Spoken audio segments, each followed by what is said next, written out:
از اونجایی که خیلیاتون از دنبال وی پی های رایگانی هستید که پرسرعت باشن و نامحدود و رایگان باشن و نمیخواید پول به وی پی های پولی بدید یا کانفیگ و اینجور چیزا، گفتم بیام یه دونه ویدیو دیگه درباره وی پی ها درست کنم، یه سری وی پی رایگان و نامحدود و پرسرعت معرفی کنم که در حال حاضر که این ویدیو رو میگیرم همشون وصل میشن. من روی همراه اول و ایرانسل تست کردم، اوکی بودن. رایتل و بقیه این نتا رو نداشتم که تست کنم، مثل موبین و شاتل و اینا. خودتون بازم برید در ادامه تست کنید اونایی که معرفی میکنم. سرعتشون خوبه، هم برای دانلود هم برای آپلود. من حتی باهاشون ویدیو هم آپلود کردم با همین رایگانا. اینطوری نیستش که مثلا اکسپرس پول داده باشم بخرم و با اون ویدیو بذارم و اینا، نه. وی پی ها خوبن، وصلم میشن و فقط یه نکته، اینا آی پیشون ثابت نیست، باهاشون کار خاصی نکنین. همین در حد اینستا و یوتیوب و سایت‌های بد و هر جا که میخواید برید، استفاده روزمره به درد میخوره. آقا بریم ویدیو رو شروع کنیم، پرحرفی نکنم. فقط ممنون میشم که با لایک و یه کامنت انگلیسی این ویدیو رو حمایت کنی. میدونی که چنل بدجور خوابیده. دمت گرم. بریم سراغ اولین وی پی ان و وی پی ان بین ویز وی پی ان هستش و وقتی وارد شدید اون بالا تو قسمت سرورها بیاید و دوباره اون بالا سمت راست روی اون رفرشه بزنید که هر بار یه سرور درست حسابی و جدید بهتون بده. اینجا طبق تجربه من، حالا جدیدن اون سرورایی که پینگ پایین تر میده به این معنی نیستش که بهتره و پرسرعت تره، نه. بعضی وقتا به این معنیه که وصل نمیشه که پینگش پایین تره و اونایی هم که پینگش بالاتره وصل میشه ولی انقدر شلوغه که دیگه سرعتش کمه. شما حد وسط رو اینجا انتخاب کنید و بزنید وصل شه. این وی پی ان هم رو همراه اول تست شده، هم رو ایرانسل، رو جفتش کار میکنه. بازم میگم من بقیه اینترنت ها مثل رایتل و حالا شاتل و موبین و هر نت دیگه ای که هست و ندارم که تست کنم.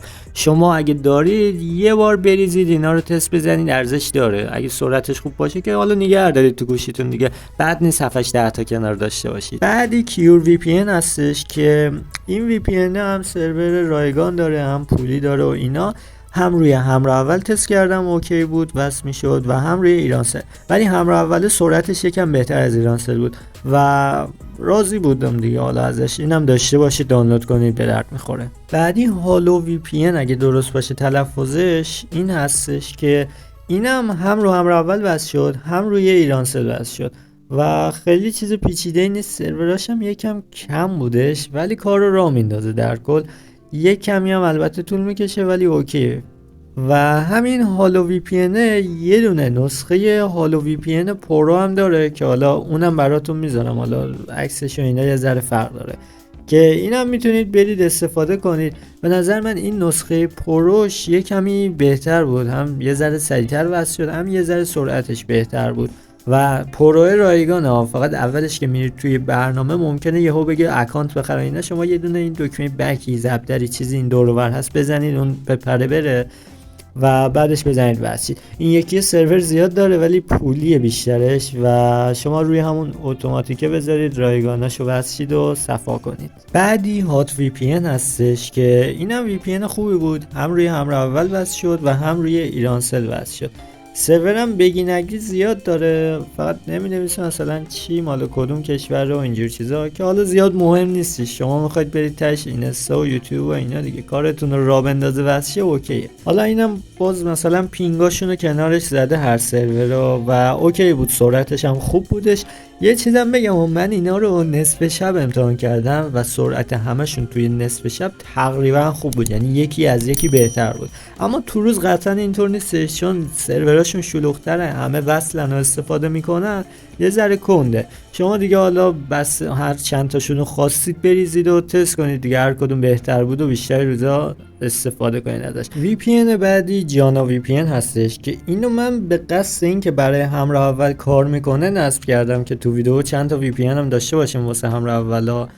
ولی مشکل اینجاست، رو همراه اول وصل شد ولی کار نکرد. خیلی جالبه، میگفتن رو همراه اول وصل میشه ولی رو همراه اول کار نکردش کلا و رو ایرانسل وصل شد، سرعتش هم خوب بود. اگه ایرانسلی هستید دانلود کنید، همراه اولی هم هستید بازم تست کنید. میدونید که آقا بعضی چیزا حالا وصل میشه ولی منطقه‌ایه، یعنی مثلا شاید تو منطقه شما وصل بشه یا مثلا روی نت دیگه ای که دارید مثل شاتل تست کنید، شاید رو اونا وصل بشه، مثلا رو همراه اوله یا رو مخابرات وصل نشه.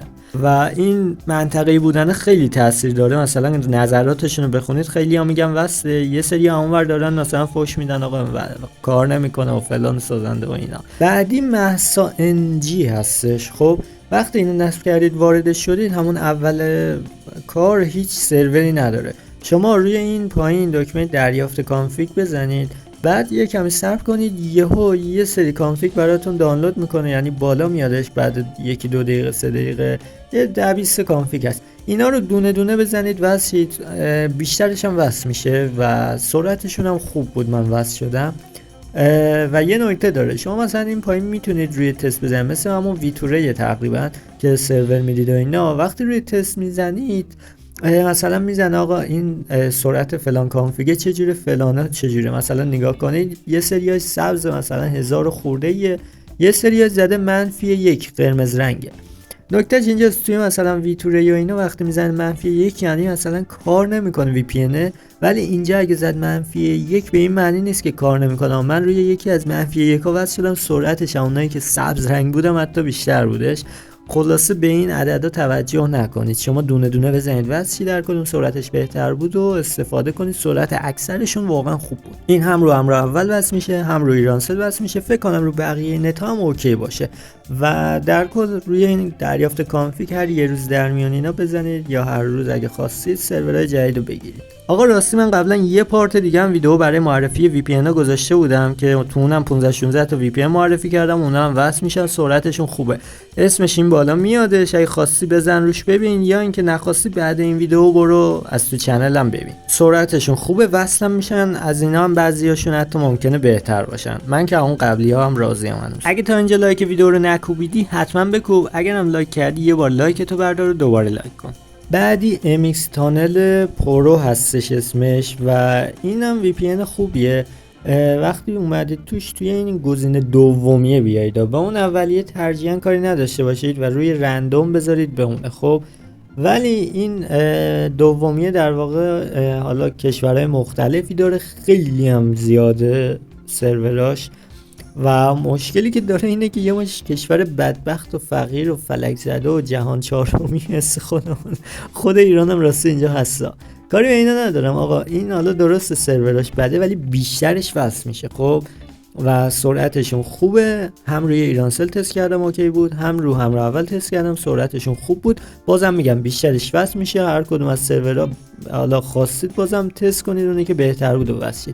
اگه همراه اولی هستید و حوصله ندارید بگردید سرور خوب گیر بیارید، یعنی کلا عجله داشتید و اینجور چیزا وقت نداشتید بگردید دنبال سرور پرسرعت، یه سری سرورها آخرش نوشته UDP بزنید رونا، رو همراه اول وصل میشه و اوکی. سرعت UDP ها معمولی رو به خوبه، ولی میتونید خودتون بگردید سرعت بهتر از بین اینا گیر بیارید. اگه ایرانسلی هم هستید بازم روی اون UDP ها رو مثلا بزنید، کشوراشو انتخاب کنید، رو ایرانسل هم وصل میشه و اوکی دیگه.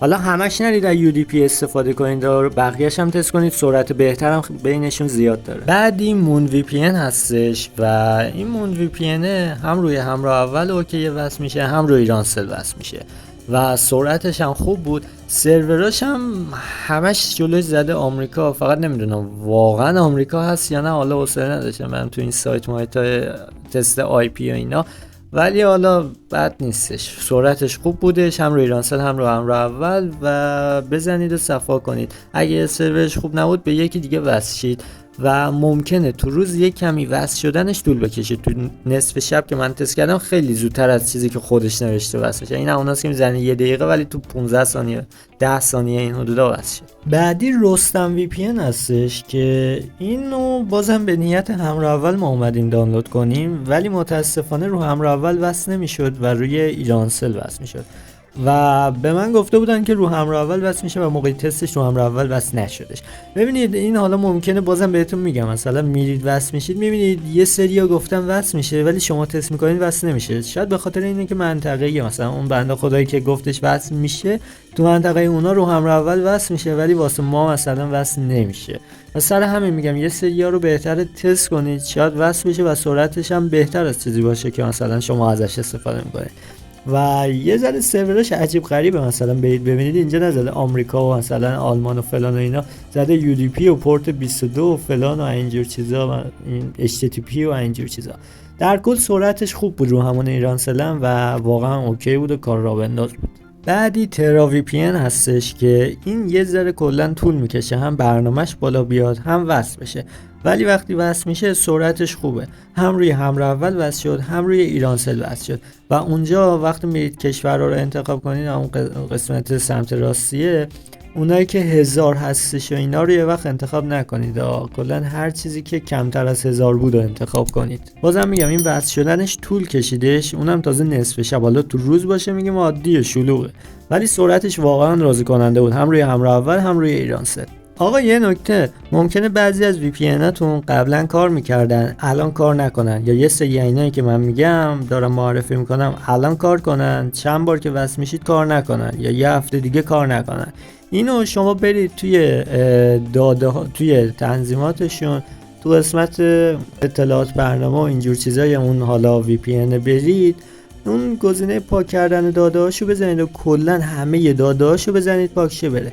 بعضی از VPN ها اینطوری درست میشن، یه همچین حرکتی بزنید دوباره بگی نگیری شروع میکنن به کار. یا مثلا بعضی از VPN رایگان ها که حجمی ان، مثلا 5 گیگ 10 گیگ و اینا، اونایی که بدون نیاز به جیمیل ها، میتونید این پاک کردن داده استفاده کنید، دوباره 5 گیگش پر بشه و دوباره برید توش و بزنید صفا کنید. بعدی ورد VPN هستش اگه تلفظش درست باشه، که اینم هم روی همراه اول وصل میشد، هم روی ایرانسل وصل میشد و سرعتشون هم خوب بود و همه آی پی هاش یا همه سروراش و اینا هم آمریکا بودش. حالا واقعا آمریکایی یا نه نمیدونم. و اینکه خواستید وصل بشید بد نیست اون پایین یه دور روی بروزرسانی سروراش بزنید و سروراش یه رفرش کنه، سرور تازه بهتون بده، برید حال کنید. بعد یه وی پی انیستا وی پی ان هستش اگه درست گفته باشم، و اینم برید توش یه ذره سرور کم، نه البته سروراشو هر دفعه آپدیت میکنه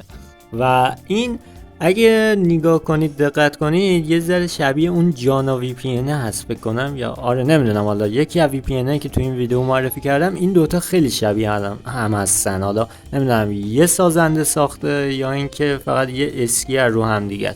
ولی نکتهش اینجاست، مثلا اون رو همراه اول وصل نمیشد ولی این رو همراه اول وصل میشه، رو ایرانسل هم وصل میشه، سرعتش خوب بود.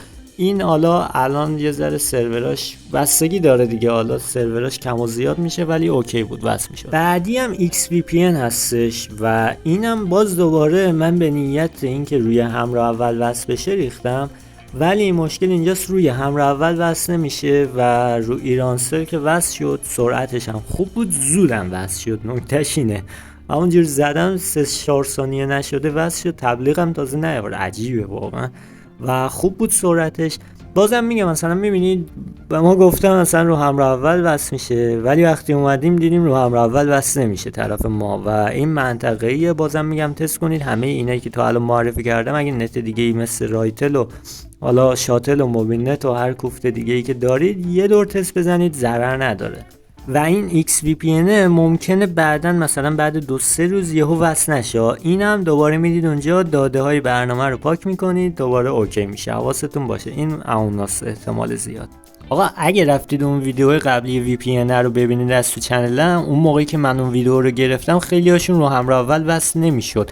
الان اگه دوست داشتید یه تست بزنید رو همراه اول شاید وصل بشه، مثلا این ویواه اون موقع هم وصل نمیشد ولی الان میشه، احتمالاً رو همراه اول قضیهش اوکی شد و فکر کنم اونا هم وصل بشه. بعدی هم BD Net VPN هستش که توی اون ویدیو هم گفتم بذار اینجا هم بگم چون رو همراه اول وصل میشه بدونید. این هم مثل یکی از همین VPN هایی که توی این ویدیو معرفی کردم، رابطه کاربریش خیلی همون شکلیه، سرور یکم زیاد داره، حالا برید دونه دونه تست کنید، رو ایرانسل وصل میشه، رو همراه اول هم وصل میشه، بگردید سرورش سرعتش اوکیه. ولی اگه عجله داشتید و نمیخواستید مثلا سرعت خوب پیدا کنید، فقط میخواستید یه پیامی چیزی بدید، روی سرور UDP همیشه وصل میشه همراه اول، رو ایرانسل هم حتی UDP ها وصل میشه، یه چندین تا سرور UDP داره اوکیه. بعضی از سرورها هم زیرش نوشته قرمز داره برای آزمایش مطمئن شوید، این مطمئن شوید بروز است. اینو بعضی وقتا وصل میشه و سرعتش خیلی خوبه، بعضی وقتا وصل نمیشه یا وصل میشه کار نمیکنه. اینم بد نیستش، حالا تجربه منه. و فکر کنم دیگه برای این پارت کافی باشه. ممنون از اینکه تا اینجا ویدیو اومدید. اگه VPN دیگه سراغ دارید که هم رو هم اول هم ایرانسل هم رایتل اینجور چیزا واسه، حتما 2-3 تا برای ما معرفی کنید، تو کامنت ها بنویسید.